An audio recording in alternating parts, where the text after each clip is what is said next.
Hey there, friends. GandG Productions here. And we are, on the road again. It seems like we're always talking to you from our mobile office, our office on wheels, because we're on the road, usually headed to some other gig that we have to do or something else that we have to do related to sound. And that's a good thing, you know, business is good.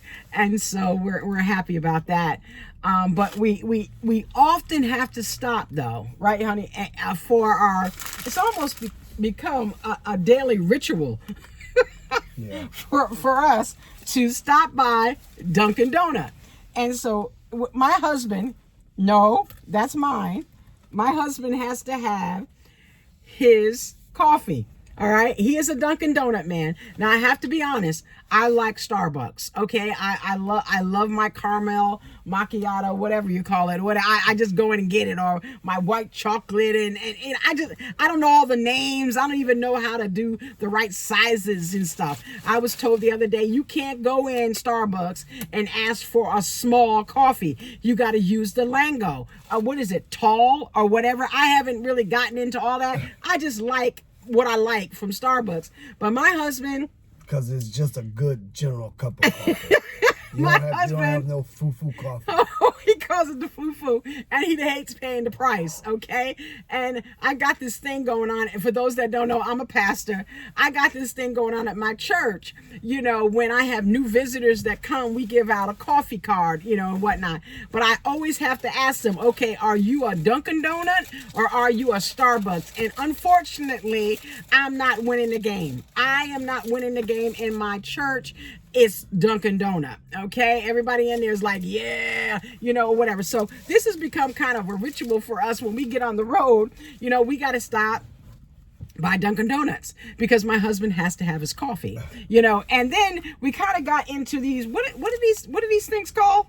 Ham and Swiss. Ham and Swiss. Okay, we kind of got into these ham and Swiss croissants or what. They're pretty good. They're pretty good. But you see, I enjoy from Dunkin' Donuts. I enjoy their frozen coffee, French vanilla frozen coffee. This is my jam.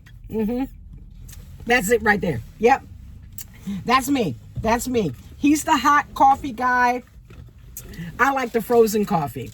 Even in the winter, I mean, it really just tastes good. I guess it's the sweet taste or whatever, but I enjoy it. But we wanted to come on just really quick as we, you know, stop by Dunkin' Donut before we get back on the road, you know, just to chat, really just to chat. We have been busy doing installs, which is a blessing. We enjoy doing installs for small to medium-sized churches, you know, that need to upgrade their system or the system that they have. You know, they're not financially able right now maybe to upgrade to some things, but we're able to help them tweak what they already have, okay? But what I want to say quickly is this, and honey, you know, chime in. Doing sound for the church, and many times with people that are doing the sound have kind of been thrown into that, you know, that it was just needed. Somebody needed to monitor or do something with the sound booth. And many times, whoever goes back there, the deacons, trustees, or youth, or somebody in the congregation says, I'll try it. And all they see is all these buttons and stuff. And they just start moving buttons and whatnot, have no clue of what really those buttons do or what to do to make it better. The mics are squealing, the pastor's not clear, the congregation is upset, the praise and worship team's upset, the organist is upset, nobody can hear from their monitors, and it's just sometimes can be a mess. And many times that's happening is because there has been no training. And so we are trying to really provide tips, tricks, and things and information and training to volunteers that are doing sound ministry at the church, and they have no clue. And so one of the things we want to provide is we've created a free resource, okay?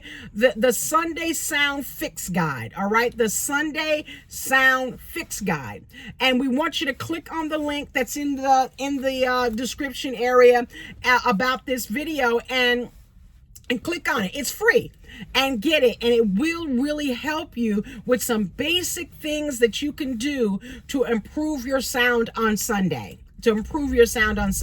Because this is what we're on a mission to really help small to medium-sized churches have better sound. Because the bottom line is, we want to make sure that the gospel is being heard, and it's being heard clearly without distractions. We want to help to make sure pastors are able to deliver the message that God has placed on their hearts to deliver on Sunday mornings, and they're not being all distracted and baffled and all that, losing their trend of thought and losing their flow and whatnot because the mics are going crazy and all that kind of stuff. So we want to help with that.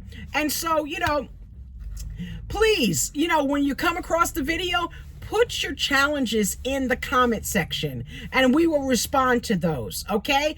Put your comments in the comment section and we'll respond to those. Also, if you need us to come in and do a consultation, we'll do that. You can reach us, GandG Productions. What is our website? www.gng, and the and is AND, GandG Productions .info. That's our website. You can reach us on the website, or you can give us a call at 203-274-4081. All right? And you can reach out to us, or reach out to us right here. And we will come in and we will help you to evaluate your system. If you are able at the time to do some upgrades, we will suggest those and we will also install those. Or we will help you with the system that you already have. We will also train your volunteers. We'll come in and train them of what to do so that they don't have to be nervous. They don't have to feel frustrated. They don't have to feel overwhelmed on a Sunday morning. We're here to help. We're here to help. And so, one of the things, honey, I wanted to say was, and I think most people think this, that they can just put up speakers. They can just put up speakers and mics and they're going to be okay. No. And so what are you going to say about that?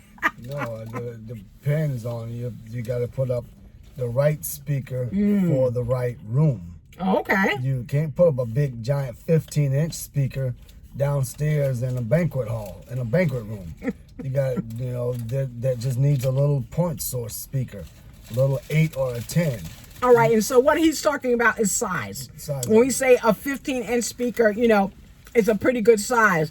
An 8 or 10-inch speaker is a smaller size speaker that you can hang on the wall for that purpose, okay? Yeah, I mean, there's more to it. There's definitely more to it than just putting up the speakers and putting up a mic.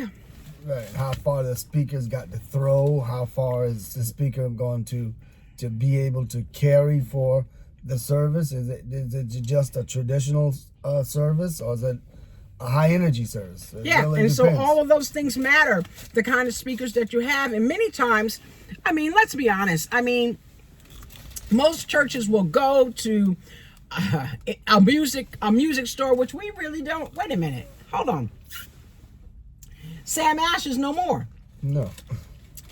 That was the traditional in our particular area, was a Sam Ash store. And now we have what? Guitar Center?